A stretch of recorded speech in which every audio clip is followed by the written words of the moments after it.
नमस्कार। जनपक्ष में आपका स्वागत है। मैं हूं प्रियदर्शन। दोस्तों, आज बात फिर एक किताब की करते हैं। एक किताब जिसका वास्ता आतंकवाद से है, ओसामा बिन लादेन से है, अमेरिका से है, पाकिस्तान से है, थोड़ा सा भारत से भी है, ईरान, इराक और अफगानिस्तान से तो है ही। दरअसल आज दुनिया जिस विस्फोटक मोड़ पे खड़ी है उसकी पृष्ठभूमि अमेरिका ने जाने कब से बनाता रहा है। तो ये किताब मुझे इसकी याद आई। हालांकि इसको मैंने कई साल पहले पढ़ रखा था। एक बात और मुझे ख्याल है कि जब मैं किताबों की चर्चा करता हूं तो उनका पूरा परिचय नहीं देता हूं। तो आज पूरे परिचय की कोशिश के साथ, ताकि अगर कोई किताब में दिलचस्पी रखता हो तो वो किताब मंगा सके, किताब खरीद और पढ़ सके। तो उनके लिए आज मैं बात कर रहा हूं। किताब का नाम है द एक्साइल। द एक्साइल ये किताब 2017 में छपी है ब्लूम्सबरी पब्लिकेशन से। मतलब ये बहुत मोटी किताब है। करीब अगर इसके संदर्भ के पृष्ठों को छोड़ दें तब भी ये करीब 550 पृष्ठों की पड़ती है। और चूंकि ये किताब बिल्कुल संदर्भों के साथ है तो 50 से ज्यादा पृष्ठ इस बात पे खर्च किए गए हैं कि कौन सी बात कहां से उठाई गई है, उसकी प्रामाणिकता की पुष्टि के लिए। तो एक तरह से बहुत प्रामाणिक किताब है। तो द एक्साइल नाम की किताब किसके बारे में है? ये ओसामा बिन लादेन के 2001 में जब वो अमेरिका में ट्विन टावर्स गिराए गए थे, उसके बाद से जो ओसामा की तलाश थी, उससे लेकर ओसामा की मृत्यु तक का ब्यौरा इस किताब में है। ऐसा नहीं कि इन ब्यौरों से हम अपरिचित हैं, लेकिन ये किताब बहुत विस्तार में, मतलब इस किताब को आप इतिहास की तरह भी पढ़ सकते हैं, इसको एक शानदार इन्वेस्टिगेटिव जर्नलिज्म की तरह पढ़ सकते हैं। मैं किताब के लेखकों का नाम बताना भूल गया।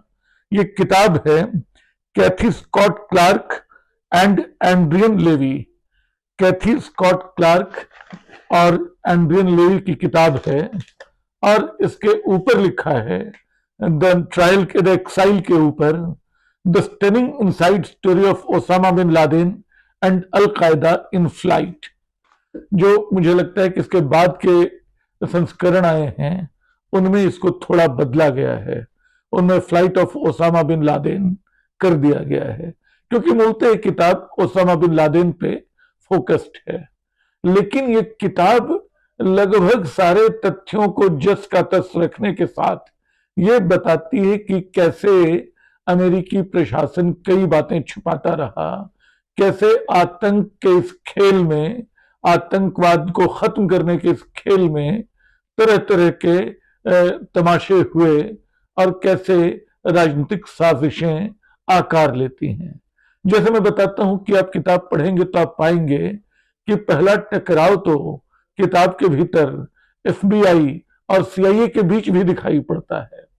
एफबीआई चूंकि अमेरिका की इंटरनल जांच एजेंसी है, और उस हमले में जो बिल्कुल अमेरिका के सीने पे हुआ था, जब दो जहाज, आपको याद होगा, ट्विन टावरों से टकराए थे 11 सितंबर 2001 के सुबह, तो उसकी जांच एफबीआई कर रही थी। और एफबीआई का एक अधिकारी लगभग सही नतीजे तक पहुंचता जा रहा है कि अचानक सारा मामला सीआईए अपने हाथ में ले लेती है। और उसके बाद वो बदनाम यातना शिविर, ग्वांतनामो बे जिसको कहा जाता है, उनकी कहानी शुरू होती है, जहां यातना के बिल्कुल सिहरा देने वाले तौर तरीके इस्तेमाल किए जाते हैं। ऐसा लगता है कि अमेरिकी जांच एजेंसियां जांच नहीं कर रही, न्याय नहीं कर रही, प्रतिशोध ले रही हैं। जो भी पकड़ में आ रहा है उसका इस बुरी तरह उत्पीड़न हो रहा है कि उसका जीना लगभग नारकीय उठता है। तो एक बात तो आपको इसमें दिखेगी कि झगड़ा जो है एफबीआई और सीआईए के बीच था, अंततः जांच सीआईए को मिली। दूसरी दिलचस्प बात, जो ओसामा बिन लादेन और उसके पूरे परिवार को सबसे ज्यादा मदद ईरान की तरफ से मिलती रही। इराक इसमें उस समय सद्दाम हुसैन का था, इसमें ज्यादा इन्वॉल्व नहीं था और ये बात अमेरिका को मालूम थी। और अमेरिकी सीटीसी ने जो रिपोर्ट तैयार की थी उसमें इस बात का उल्लेख किया था कि मेरे इराकी प्रशासन की ओर से ये जो है ओसामा बिन लादेन और उसके परिवार को कोई मदद नहीं मिल रही है ज्यादा। लेकिन पता चलता है वो महिला जो डायरेक्टर है सीटीसी की, वो देख रही है कि जो रिपोर्ट कांग्रेस के सामने रखी जा रही है वो कुछ और है, वो रिपोर्ट नहीं जो उसने बनाई है। उस रिपोर्ट को राजनीतिक मंसूबों के हिसाब से बदल दिया गया है और रिपोर्ट में इराक का मुख्य खलनायक है। हम सब जानते हैं कि इराक और अफगानिस्तान पे ओसामा बिन लादेन को खोजने के नाम पे हमले किए गए, उनको बर्बाद किया गया। तो प्रतिशोध की कहानी। तीसरी बात पता चलती है कि ओसामा बिन लादेन का पता लगाना अमेरिका के लिए बहुत मुश्किल काम नहीं था। अमेरिका को अंदाजा था, बुश प्रशासन को, CIA को, कि कहां है वो, लेकिन उनको असल में अपने दूसरे टारगेट भी निपटाने थे। तो इसलिए उन्होंने इस बात को लगातार स्थगित रखा, दूर रखा। चौथी बात, पाकिस्तान की भूमिका। यहां एक हिंदुस्तान का भी जिक्र आता है, बल्कि दिलचस्प ये है कि तोरा बोरा की पहाड़ियों में जब वाकई ओसामा बिन लादेन छुपा हुआ है और उसको चारों तरफ से घेरा जा रहा है, एक तरफ अमेरिकी फौजें हैं, एक तरफ पाकिस्तान की फौजें हैं। क्योंकि आपको याद होगा कि जब ये आतंकवादी घटना हुई थी 2001 की, तो जॉर्ज बुश ने कहा था कि इस लड़ाई में हम आतंकवाद का सफाया करेंगे और जो हमारे साथ नहीं है वो आतंकवाद के साथ है। भारत ने अमेरिका की मदद की पेशकश की, लेकिन अमेरिका को उस पाकिस्तान का साथ लेना गवारा हुआ, जिसकी वजह से बेशक अमेरिका का भी इसमें हाथ था, तालिबान परवान चढ़ा था, तालिबान को ताकत मिली थी, ओसामा बिन लादेन को ताकत मिली थी। खैर, तोरा बोरा की पहाड़ियों में ओसामा बिन लादेन को खोजा जा रहा है, चारों तरफ से घेराबंदी है, एक तरफ पाकिस्तान की सेना है, एक तरफ अमेरिका की सेना है और रात हो गई है। इनको लगता है कि 100-200 मीटर के भीतर 24 घंटे में हम उसको, ओसामा बिन लादेन को तलाश लेंगे। ये 13 दिसंबर 2001 से पहले की बात है, शायद 12 दिसंबर की बात। लेकिन अचानक अगली सुबह जब अमेरिकी फौजी जागते हैं तो पाते हैं कि पाकिस्तान की सेना गायब है। वे हैरान होते हैं कि ऐसा क्या हुआ कि पाकिस्तान की सेना इस बेहद जरूरी काम को छोड़कर, इस मिशन को छोड़कर वो कहां चली गई। पता चलता है कि उसको भारत से लगी सीमा पे तैनात किया गया है, क्योंकि ठीक उस समय भारतीय संसद पे हमले की कोशिश हुई और उस हमले की वजह से भारत बिल्कुल युद्ध की योजना बना सकता है, पाकिस्तान पे हमला कर सकता है। तो पाकिस्तान की पूरी फौज जो है अब हर जगह से हटाकर भारतीय सीमाओं पे तैनात की जा रही है। इन लेखकों को एक शक है, ये संदेह करते हैं, हालांकि कहते हैं कि हमारे पास इसका कोई प्रमाण नहीं है कि ऐसा हुआ था या नहीं, लेकिन इन्होंने ये लिखा है कि ये संदेह होता है कि ओसामा बिन लादेन को बचाने के लिए भारतीय संसद भवन पे तत्काल हमला कराया गया।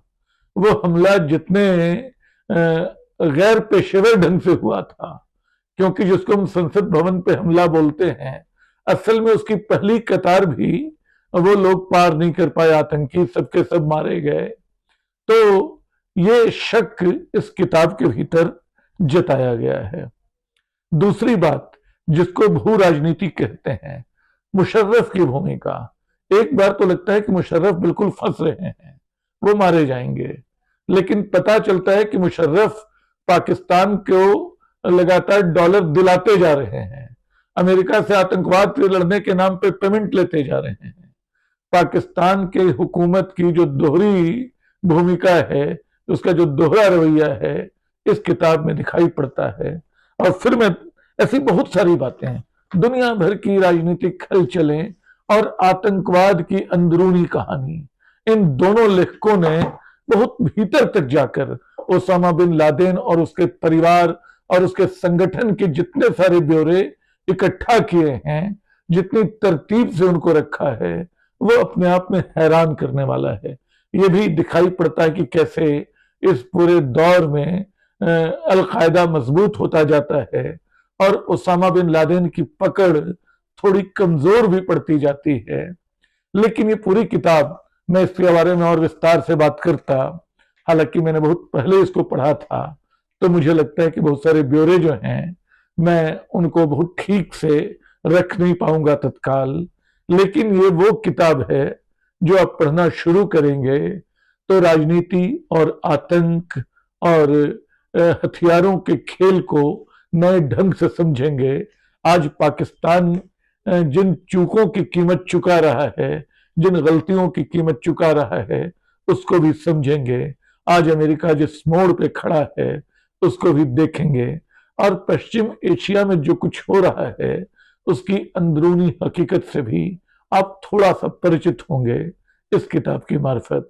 लेकिन मूलतः ये किताब ओसामा बिन लादेन, अल-कायदा और उसके परिवार के बारे में है, उसके उन दिनों के एक एक ब्यौरे के बारे में है जो उन्होंने निर्वासन में छुपते भागते अमेरिकी फौजों से बचते हुए काटे थे। अंततः ओसामा बिन लादेन मारा गया, उसको मारा जाना था, लेकिन वो बहुत सारे सवाल बचे हुए हैं। किसने ओसामा को पैदा किया, किसने तालिबान को पैदा किया, किसने आतंकवाद नाम का राक्षस पैदा किया और किसने इन सब की कीमत चुकाई, ये सवाल बचे हुए हैं। शुक्रिया।